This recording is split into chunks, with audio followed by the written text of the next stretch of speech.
نبایدهای فنگ شویی برای اتاق خواب. بریم ببینیم که چند تا موردی که فنگ شویی گفته که توی اتاق خواب استفاده نکنید چیا هست.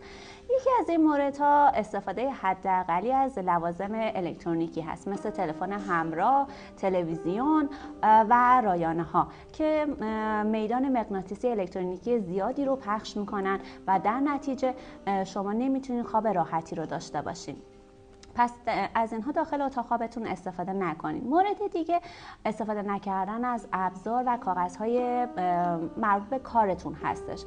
فنگ شویی گفته اینها رو داخل اتاق دیگه‌ای بذارید. داخل اتاق خواب رو با محیط کارتون ادغام با هم دیگه نکنید، حتی اگه فضای کوچیکی دارید، چون باز هم در خوابتون تاثیر میذاره و شما خواب راحتی رو نخواهید داشت.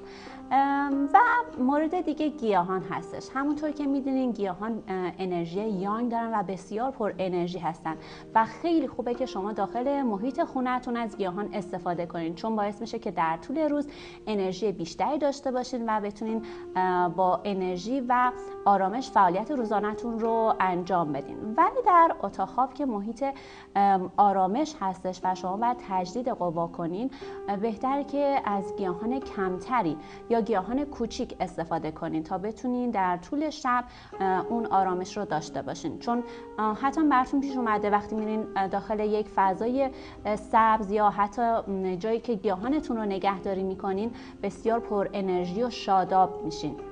پس در محیط‌های دیگه‌ای از خونه از گیاهان استفاده کنین. مورد بعدی در مورد عناصر آب و تزییناتی که با آب هستش اومده فنگ شویی گفته.